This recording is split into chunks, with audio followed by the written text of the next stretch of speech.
ஒருத்தர் 60 வயசுல கேவலமா நடந்துகிட்டார். அவர்கிட்ட போய் என்னையா இந்த வயசுல இவ்வளவு கேவலமா நடந்துக்கிறீங்கன்னா, இந்த வயதில் எப்படி நடந்து கொள்வது என்று எனக்கு தெரியவில்லை, ஏனென்றால் இந்த வயதில் இதற்கு முன் நான் இருந்ததில்லை. பெரியவங்களுக்கே எப்படி நடந்துக்கிறதுன்னு தெரியல.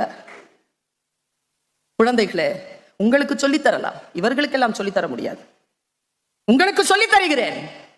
இந்த ஈவில் ஃபோர்ஸ் ஒன்னு இருக்கு. உன்னுடைய டைம், உன்னுடைய எனர்ஜி, உன்னுடைய மைண்ட், ஸ்டேட் ஆஃப் மைண்ட பிறழ்ச்சி செய்வதற்கான விஷயங்கள் வருகின்ற பொழுது அதற்கு மேலே ஏறி நின்று அதற்கு நோ சொல்.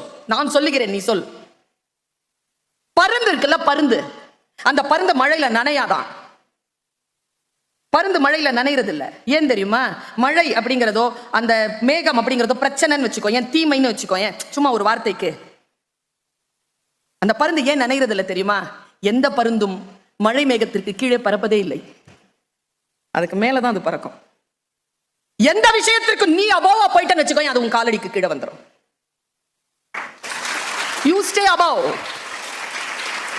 இந்த புக்குன்னு ஒண்ணு இருக்குது, எல்லாம் இப்ப நிறைய படிக்கணும்ல. அதை இவங்களை மாதிரிலாம் சொல்ல முடியாது. நான்லாம் புக்கு படிக்கிறதே இல்லை அப்படிலாம் சொல்லவே முடியாது. புக்கு படிக்கணும்.